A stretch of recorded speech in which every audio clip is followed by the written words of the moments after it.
Hi, everybody. Sorry about the delay. I hope everybody can see me and hear me. I'm Bill Patel, the Associate Publisher of Elle Decor.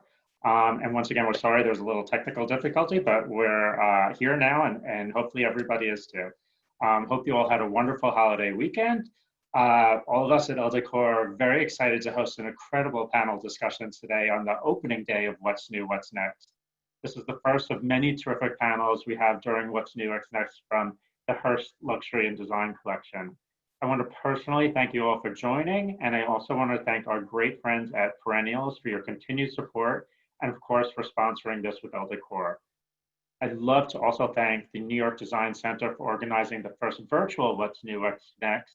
However, I'm a little disappointed that I don't get to see everybody in the hallways and the stairwells and the elevators of 200 Lexington. At Elle Decor, all around the world in our 26 editions, we are known for showing the most inspiring and exciting design. Today's panel is the epitome of designing fearlessly, or even better, fiercely. I'd love to introduce Elle Decor's beyond talented, fearless, and fierce editorial director, Stellene Volandes, who can introduce our panel. Stellene, it's all yours. Thank you so much, Bill, and thank you to the New York Design Center. I miss being in those halls too. And thank you to Perennials for sponsoring this and for also being such strong supporters of Elle Decor. The three decorators that are going to teach us what it means to design fearlessly are, as Bill said, fearless and fierce, and they're also family. We have three Elle Decor A-listers with us today, and I would love for them to join the call. Video on, voice on. We have Sheila Bridges, our cover star for September. I'm thrilled to have Sheila here and to walk through that incredible project that was the cover of our September issue and to hear her thoughts on fearlessness. Stephanie Goto, who we're working on so many projects, also an A-lister, as they all are. And then Martyn Lawrence Bullard, live from LA, from the floor of his living room, which is a testament to fearless decorating itself, I would say. Before we start, I think it's always good when we're talking about a term to see where we all are as far as defining it. So when we say designing fearlessly, Stephanie, what does that mean? Are we talking sort of daredevil designers?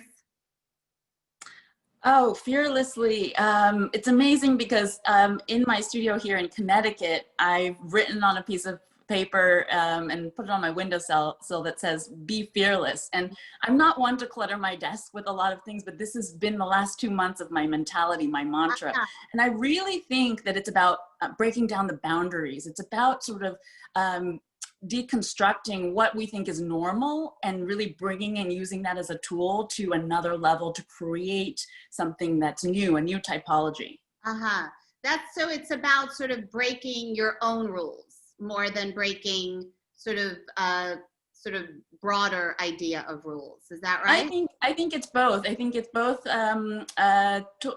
toying with your comfort level, but also thinking about in this moment, unexpected ways to use spaces. We always think about bringing the outside in, but what about if you bring the inside out?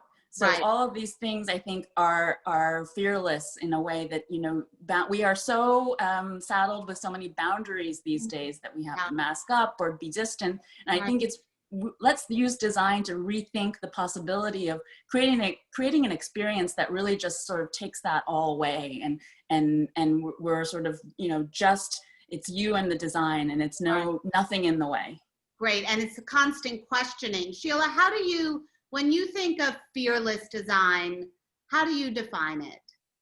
I would say, you know, for myself, it's more just stepping out of kind of the design comfort zone, you know, what everyone expects, doing things that aren't necessarily what's on trend or what a lot of other people are doing, right. But really just pushing your own boundaries, whatever that might be. And, that might be, for someone like me who works a lot with color, that might be doing, a space that is all white in terms of a backdrop.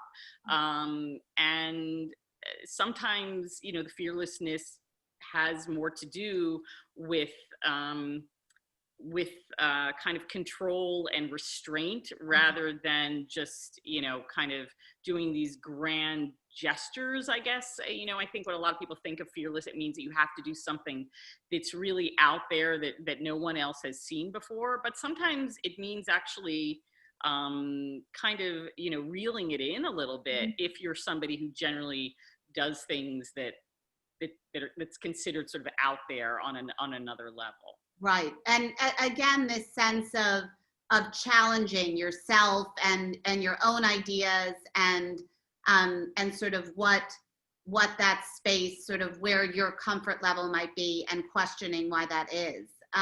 Okay, Martyn Lawrence Bullard, who you're one of those people that I have to say their full name. So I have to say Martyn Lawrence Bullard, okay? You are going to begin our slideshow with examples of your own work that you consider examples of fearless decorating. So before we delve into your fearlessness and your fierceness, tell us, when you hear the word sort of fearless design or fearless decorating, what does that mean to you? To me, decorating anyway should never have any boundaries. For me, I don't ever believe in following trends. In fact, I hate the word trend. I think that we're all individuals and we all have a style that is so important to find and then nourish and watch it blossom. And so for me, fearlessness in decorating is being able to understand my clients, to be able to get into their decorative fantasies, basically, and make those into a reality.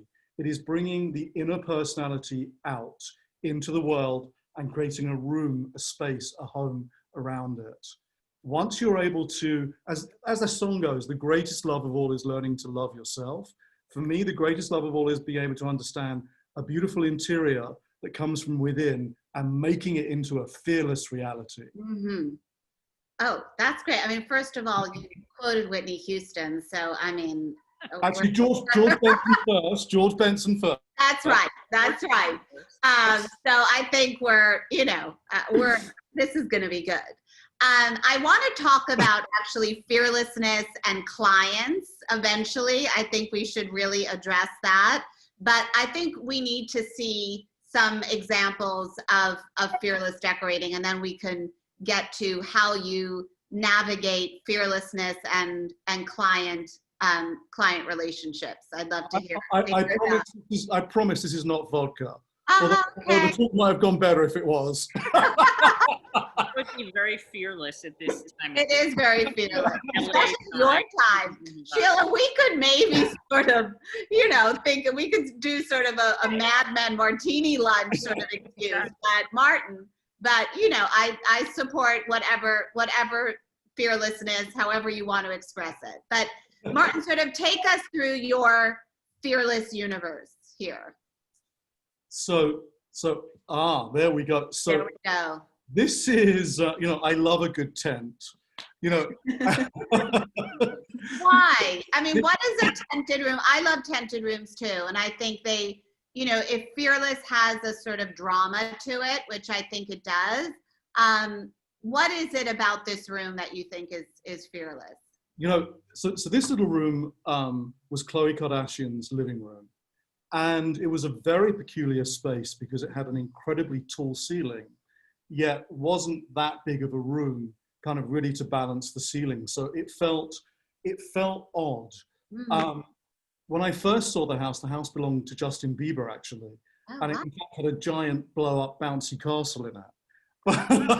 So to convert it from that and get it into something that was sophisticated, that was fun, that was powerful. The way I went about that was thinking, what am I going to do to this room to kind of make the ceiling make sense and create a room that really gives us a amazing vibe into the space. And so the reality is that I decided that the tent would bring the ceiling down, yet retain the drama of the height in the center, and make the room feel so much more cozy. And, you know, it took a little bit of persuading of Chloe to understand what I wanted to do. She was also petrified that the fabric would get ruined. So in fact, it is a white Perennials performance sheer. I was going to ask you. So, and what fabric is it? Because it has so much movement in it. Yeah, they have a beautiful indoor-outdoor sheer, and that's what I used for this. So the real drama of this space is actually that for all around the base of the room, it's lit. So at night, you get this very subtle lighting that shines up from the back of the tented drapery. And because it's sheer, the light sort of flows into the space, creating a very dramatic, very sexy moment. So in a fearless sense, this room was created almost as a man trap, where Chloe could look gorgeous and seductive in her glowing living room. Right. Well, listen, you also want, you know, design has an impact on how you feel in it. So when you walk into this room, you feel like you're wearing sort of the most beautifully draped, gorgeous, like Halston gown or something, right? But there's a fearlessness to doing all white fabric. I mean, listen, and I, like Sheila, I love color. You know, color is my best friend. But sometimes you need white. You need white for that dramatic moment. Yeah. And there's nothing more sensual or romantic than wandering into a diaphanous white tent. Yeah. And that was really what we wanted for this experience. You know, when I first started this, Chloe was single. She wanted her rooms to feel sexy. She wanted to feel sexy in her rooms. And we wanted to create, you know, real decorative drama. Right. And that's what I think that this allowed us. Yeah. I love also that we're equating fearlessness with drama too. I think there is sort of that, and whether it's sort of what Sheila talked about before of the sort of drama of restraint, or, you know, when Stephanie talked about the challenge that you present to yourself, there's drama involved in fearlessness, which I think is a really important thing to remember. Yeah, there's more drama when you're trying to restrain me than doing the restraint. Wow. Now this was in Elle Decor. This was the cover of Elle Decor last year, correct? This was the cover of last October's Elle Decor. Yes. Yes.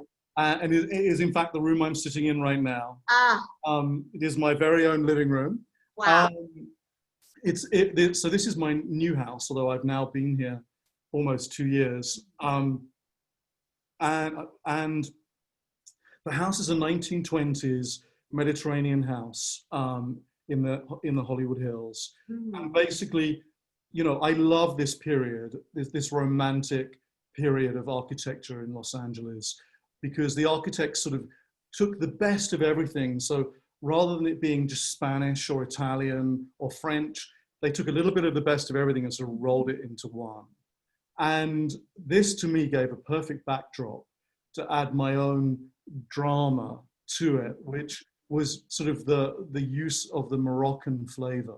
Yes. I always love a little bit of Moroccan. I think it adds mystery. I think it adds intrigue. And I guess in this sense, the multiple use of pattern could be described as fearless. But to me, I just love this space. You and I have a share of love of these colors. My green and white and black was also, you know, on the cover of Elle Decor, so a very similar color story. I think it's a great tip, Sheila, for aspiring designers to know if you do a green, black and white room, it may end up on a cover. That's the secret algorithm. Okay, well, okay, Martyn, I think when people, you know, if you said to them, what's fearless design, I think they would imagine a room like this. Yeah, right? so This is all, it's like all systems go in this room. yeah, this is my Orientalist explosion. It's that real ode to those amazing Turkish and Moroccan arts. You know, that whole flavor, particularly that was so fashionable from the sort of late 19th century into the early 19th century into the early 20th century. This screening room, in fact, was designed for Tommy Hilfiger and his wife Dee. And Dee Hilfiger is, in fact, originally Turkish. And so we wanted to create a Turkish room. And this screening room, this is their house in Connecticut. And the house is this extraordinary, it's kind of a cross between an English country manor and a Normandy chateau. And this room, the guy that owned the house originally was a major art collector. And this was a giant vault where he stored his artworks. Wow. And so it was a very weird room because it was all concrete and reinforced. And so we decided it was kind of this amazing dead zone because of the quietness of all the thick concrete walls, that we could create a wonderful screening room in there. And so I convinced the explosion of Turkey to happen down here. In Connecticut. I have a question, and this is really for all of you. When you're doing a room like this, which is unquestionably fearless, when do you how do you judge how fearless to go?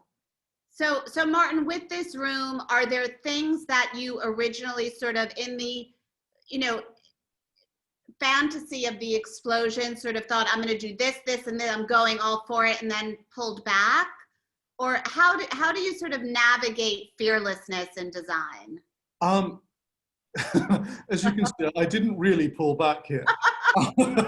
For a moment, because this is a company called Elle that produce all these beautiful wallpapers and fabrics, and this is actually all printed on a particular fabric that allows sound to come through it. So it's okay. Wow. But so originally when I had them printed, we designed it for the walls and the wainscot and to make pillows and ottomans out of it. I wasn't going to do the ceiling, and I thought, you know what? We need to just go for it. We need to add the ceiling. And so when it arrived and they started to put the ceiling up, I thought to myself, oh my God, have I gone completely over the top? But then I realized that if I hadn't done it, the room would not have felt complete.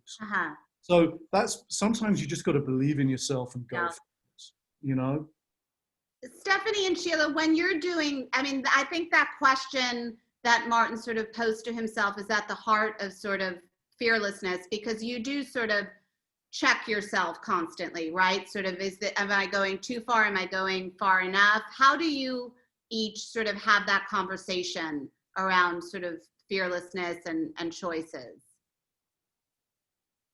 I always like to kind of push the limit and go to the extreme, because in the process of perhaps editing, it becomes richer. And so I like putting all the kind of cards on the table and then sort of minimizing and making that sort of, point stronger. What about you, Sheila? What's your... I think it depends. I think it depends ultimately who I'm designing for. Okay. I find that I'm able to be a lot more fearless when I'm, of course, designing for myself than when I am for clients. And with clients, for me, I don't, I guess this is sort of what makes the design world go around, because I do not have a client who would ever take this level of risk that, that Martyn has just done successfully here. But for me, I tend to have to sort of dole out sort of small doses of risk for a lot of my clients. And sometimes that means designing something that they are not comfortable with in a small space. It might just be that we do this in a powder room, or perhaps it's a guest bedroom, but usually it's a room that they're not going to spend a lot of time in. And if I can get them on board with that, then it enables me to take you know, sort of bigger leaps with sort of their confidence and their trust. And once they see, oh, okay, that seemed like a lot of risk, but that's not so bad. We can still, then I try to push a little further and further along. But rarely for me has it ever worked that I can just come out the gate sort of full on with maybe what I'd like to do. But again, I think, you know, that's what makes the world go around, or that there are so many different types of people and different types of clients who, you know, some who are open and others who are a little more reticent. And I think part of our jobs, of course, as designers is to, you know, kind of introduce them, educate them, you know, help them to feel a little bit more confident about, you know, sort of some of this fearless design. Right. Right. It was what we were talking about before we all came on, the idea of the Harlem Toile. You know, sometimes someone will do a whole room. Sometimes they have to start with an umbrella. Right. Exactly. You know, it's very, very true. Sorry? I said fearless. There, I'm looking at a new fearless. Oh, this is fearless. This is fearless. Oh, take us from sort of the ground up here, Martyn. So this is the most interesting thing. This is when you've got fearless clients. Okay, so as you just saw Tommy and Dee Hilfiger's house in Connecticut with that Moroccan, Turkish, Ottoman flavor explosion, this is their Miami house. Okay. So this is the total antithesis, the other side of their personality, which is this ultra modern, kind of quite wild experience. But this entire room is decorated around that Warhol Basquiat that's on the wall there. When I first saw this house, you know, it was all very cream and very bland. We decided we really wanted something much more crisp, which is why we did an entire palette of white for the walls. And then I wanted to make sure that their art collection literally anchored and exploded the design here. And so I took all the colors from the Warhol Basquiat painting, and we color chipped them with, actually it's cowhide from Kyle Bunting. We color chipped them all and had him dye cowhides to exactly the colors that are in the painting, and created that mad sort of 70s rug. Amazing. To anchor the entire space.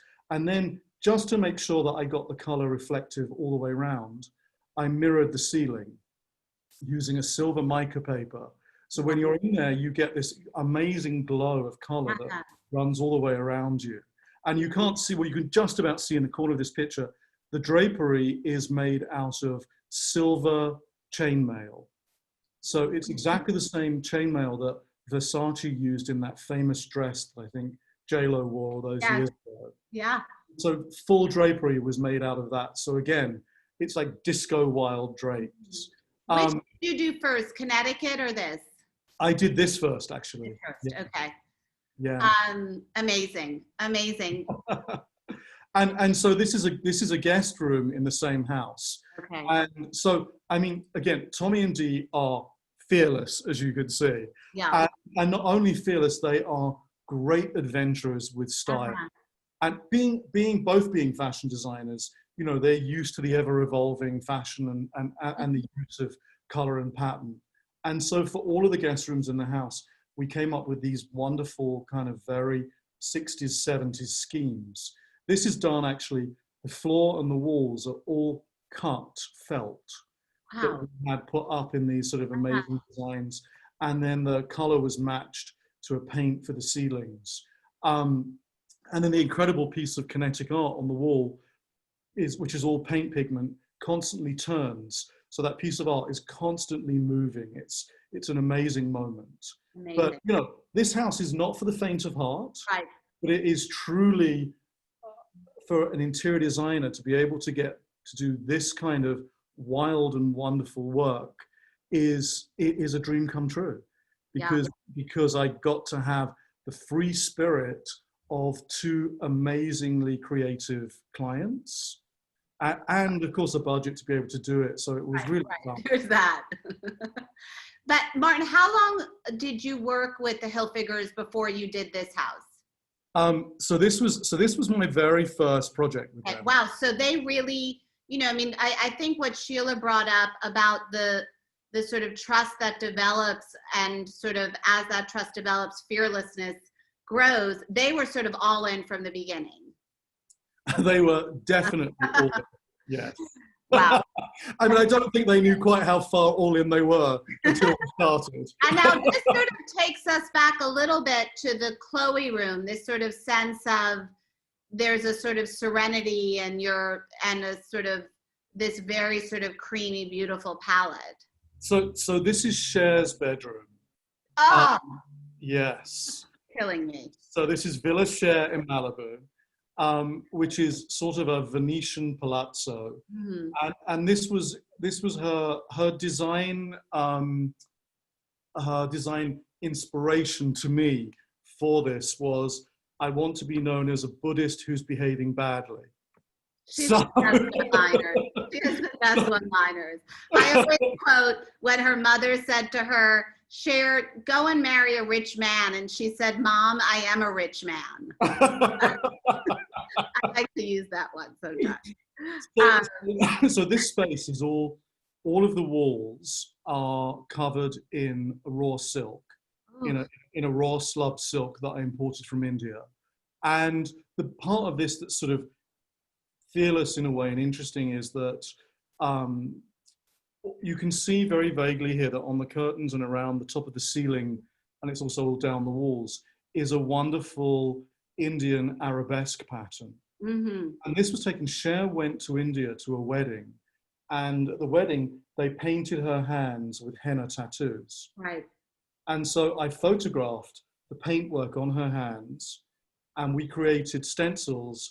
And once all of this was up, we had the walls and the fabric stenciled using coffee and tea, which worked the best on the silk, to create the same henna stencils that Cher had on her hands.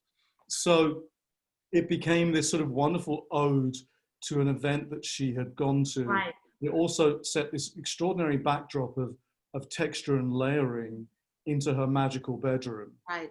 You can't see it because it's sort of blown out, but there's unbelievable, pure ocean views from all the windows that surround this space. Beautiful. So this is a fantasy decor that was able to evolve.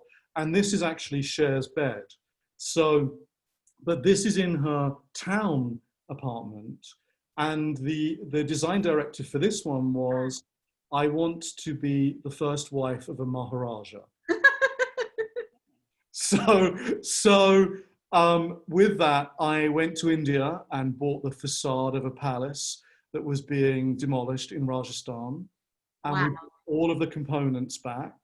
And so this main archway becomes sort of the backdrop to her bed. And her bed is actually floating on a platform away from the arches. The arches open to walk into reveal dressing rooms. And then all the components of the various elements of the woodwork were made into the bed. So you can see that what was once balustrades of a staircase have become the footposts to the bed. Amazing. Actually, the base of the bed, you press a button and that drops and a television slides out, comes up at the bottom of the bed. But this is what I mean, when you've got fearless clients, which I've been so lucky to have, you're able to create these fantasies. And this is a complete fantasy. To the other side of this, actually, is a bathtub, a beautiful marble carved bathtub. And there's another button that you press, and from the ceiling, a sheer drops to surround the bathtub that is woven in with pure gold thread. God, that's beautiful. And that allows you just to see the naked form of a body through the sheer. So it's all about theatrics and drama. Fearless and fantasy. And also taking, when you talked about the henna on her hand, it's sort of not being afraid to look for inspiration everywhere, right? Being sort of completely open. There's a fearlessness in that too. I also love secret buttons in rooms, which you forget that they exist, but it's all very sort of Harry Potter. I love that. Now, Sheila, it's the James Bond moment of decorating. Exactly. I know there was something in the Times this weekend about Dan Brown's house, and he has lots and lots of secret panels that you press a button and you walk into another room. Is very, very Da Vinci Code appropriately. Sheila, we were talking before. I told you that I was so taken with a caption you wrote on your Instagram feed, which I love your Instagram feed so much. And it was about creating surprises with every sort of turn of a corner or every opening of a door. And there's something so connected to everything we're talking about in that statement, I think. And you mentioned this artwork in that caption too. Yeah, I think it's a little hard to describe. This is my country home, which is right outside of Hudson, New York, outside of New York City. And the house really looks like a barn. I mean, it's really quite simple. It's also not particularly large. I do not have shares budget.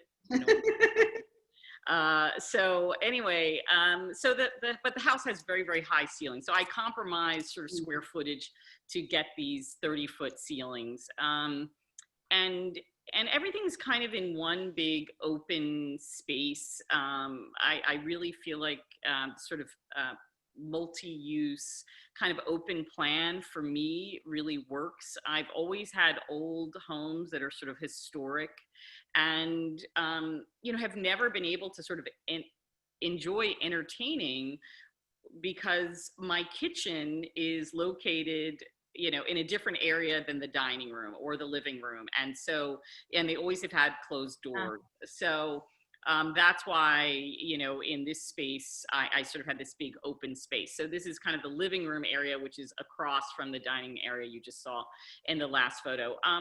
I wanted my house to kind of showcase my love of art, and I'm so inspired by art from all over the world. And so that's why the kind of quote public kind of spaces, or the space like my living room, my dining room, have these sort of white walls.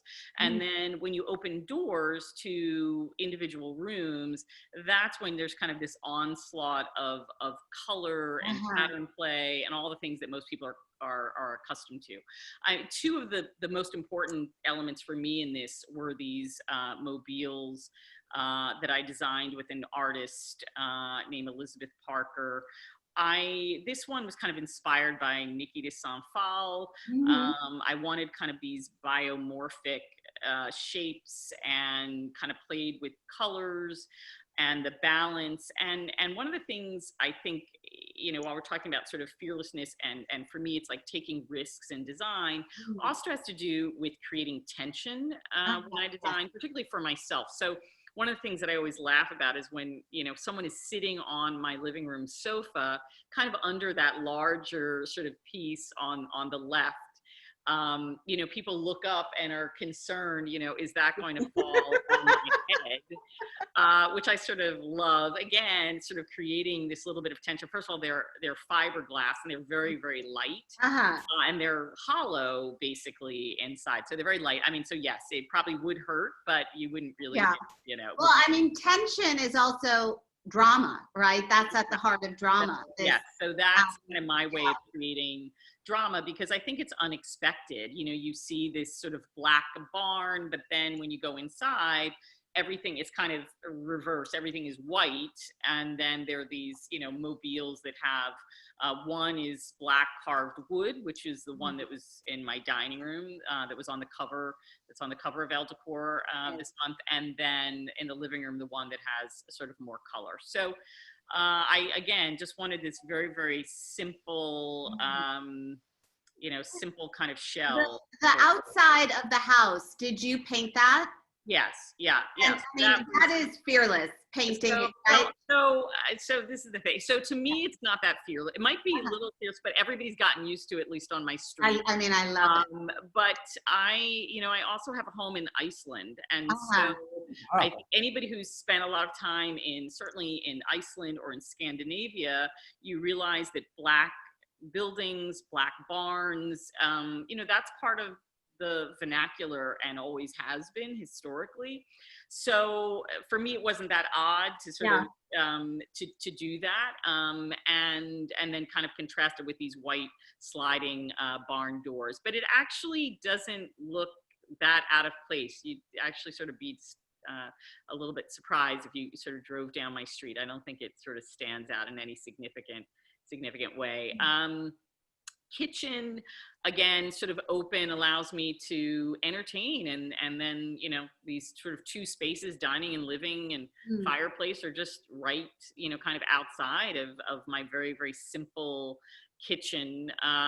You know, fearless for a lot of people has been, you know, that I bought a range that is yellow. You know, a lot of people will not do an appliance that's not stainless steel. And for me, you know, it was like, okay, I could have this SMEG, you know, dual fuel range in stainless, but why not yellow? I love yellow, but didn't want to commit to a whole kitchen of yellow. So I committed to, you know, this idea of these colors and almost primary colors to do for my range. And there's a piece of art in the kitchen that sort of works very well with the range. Which came first? The range came. Okay.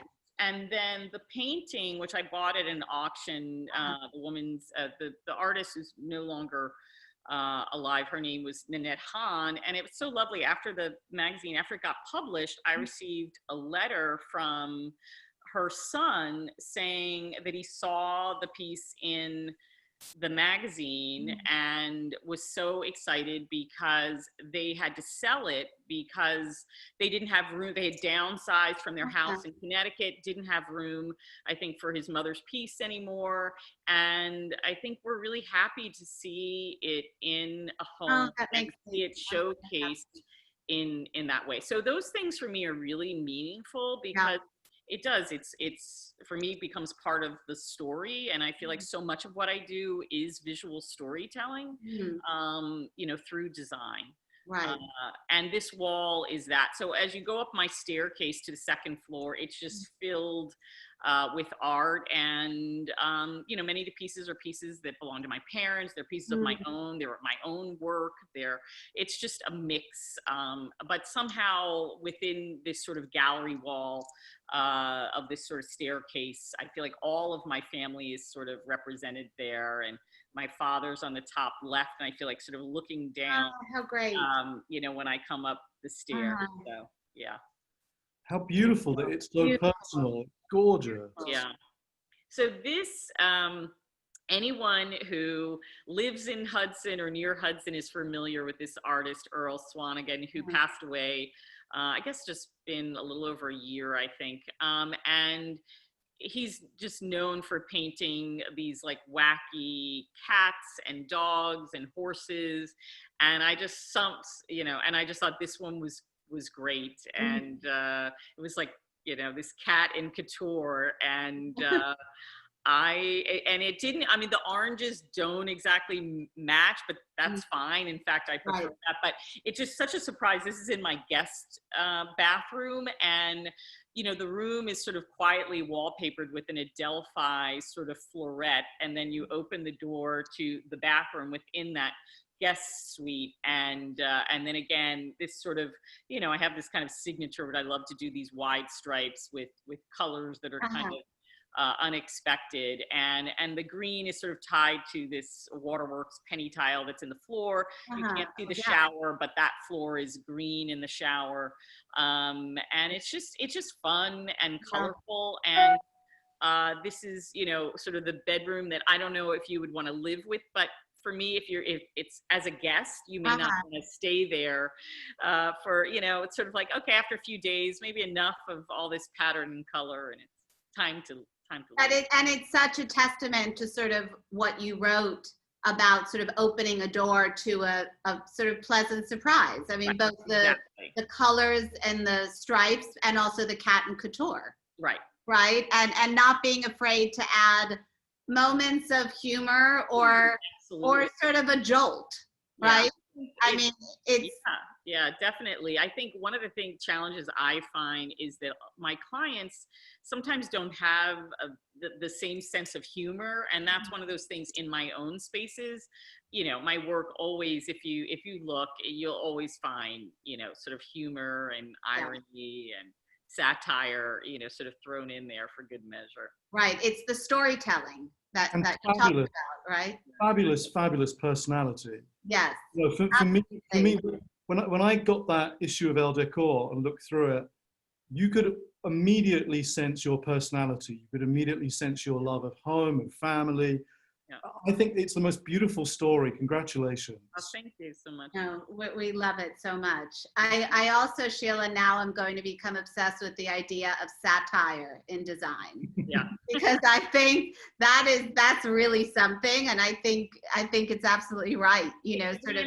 It's funny how people really pay attention to these things. I got an email from someone maybe 2 days ago, and he wrote about Mark Twain and how Mark Twain wrote about Toile in his story without really talking about it, and it talked about the satire of Mark Twain. I mean, I get these very interesting I love things that. from people who, again, I think who appreciate sort of design through the idea of storytelling. Right.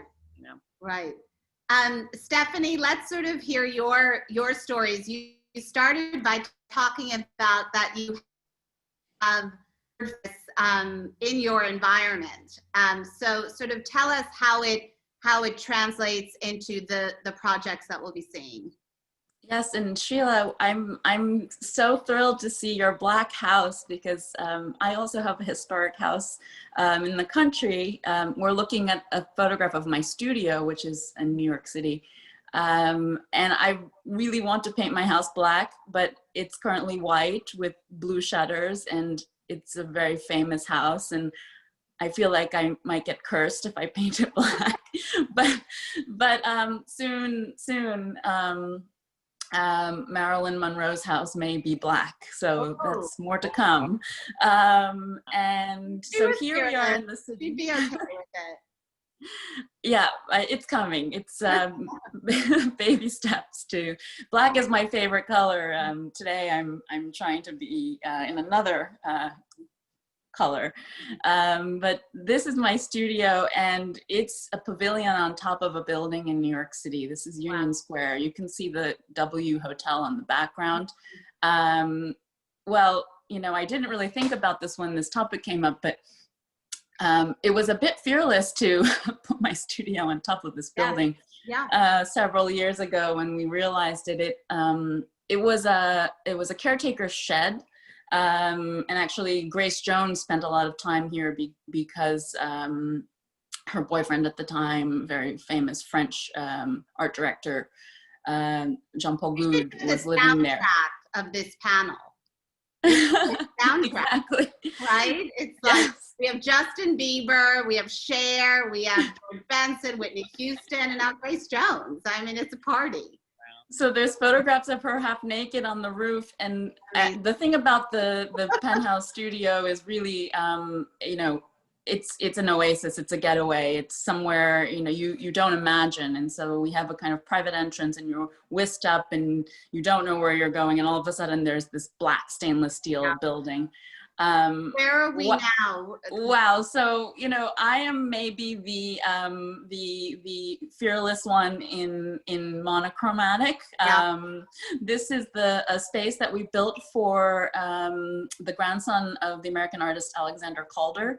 It is a penthouse space as well. I could say that my penthouse space was in a way inspired by this one, in that we really repurposed a shed on the roof and recreated different types of light and created a very neutral yet strong background for these works that are in itself so powerful. And I think that the restraint here is the sort of fearless boundarylessness. Right. If we can compare it to some of the other projects that we've seen, I think the texture is coming from the sort of the restraint and the quietness.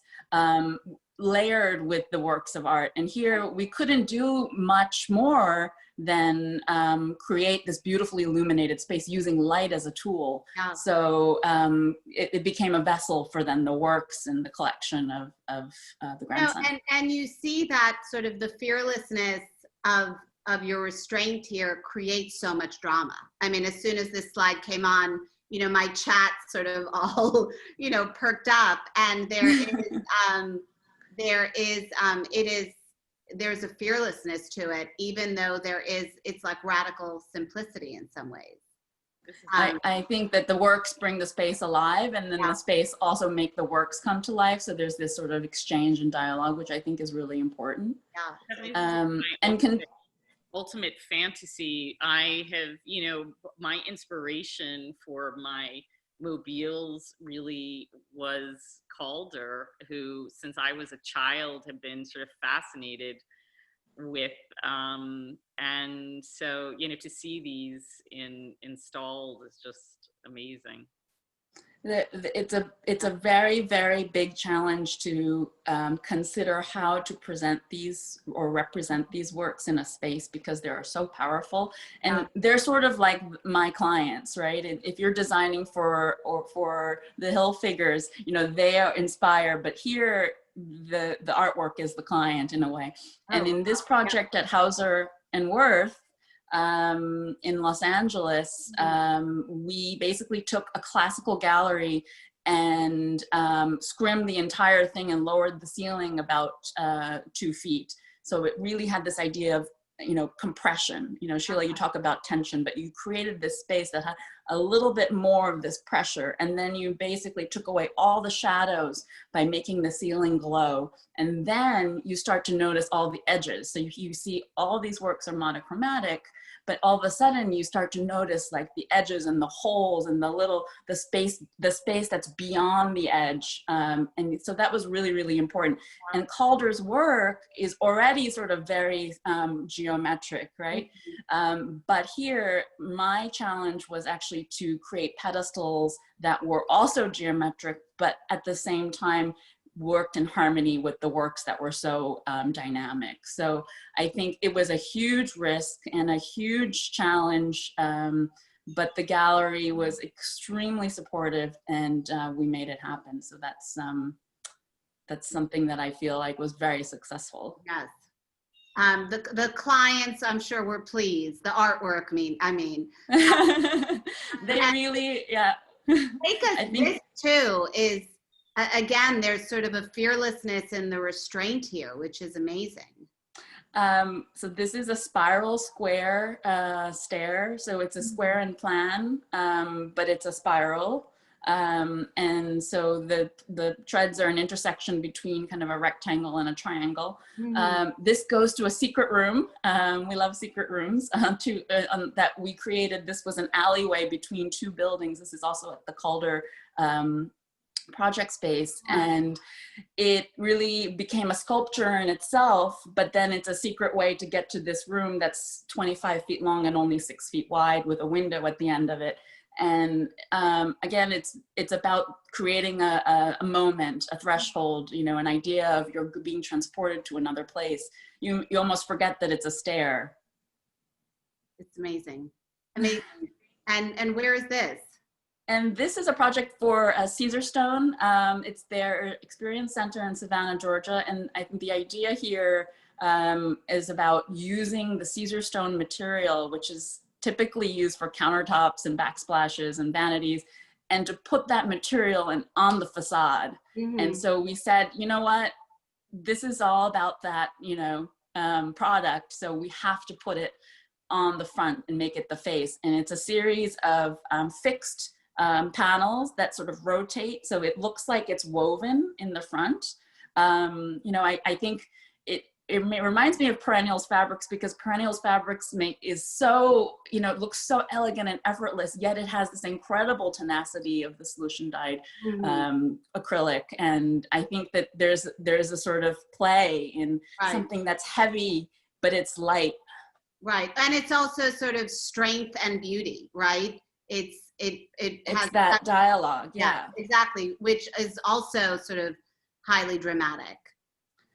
Yes, so here we just continue on the inside, and it was the real mantra was, you know, okay, let's see how many surfaces and how many ways we can reinterpret this material. The wall that you see in perspective on the right is all made of Caesar stone, but it kind of looks like a curtain. And so it has this sort of like fluttering quality to it, but it's all strips of the material all from their collection. And then the ceiling is really the continuation of the facade. So I loved how Martyn, you know, was basically using all surfaces. And this is all about that facade kind of getting in, coming inside. And now what was vertical now is, you know, above you. Right. So, no, and it's interesting how the definitions that we talked about at the beginning, you really see them all playing out, right? The sense of bringing outside, inside, or inside, outside, right? Sort of not being afraid to change the narrative or to create a narrative that could be surprising, and also to sort of explore every inspiration and every sort of detail that you can. And it's interesting, someone just commented to thank you all for your fearlessness. I thought was really an important note to strike, and also just sort of to end with. And I guess my question also is, you know, I'm fascinated by how design is impacted by the time in which it's created. And I think that right now we are all thinking about home and design, and, you know, I think everyone that can is trying to redecorate, because we've all in these rooms for such a long time.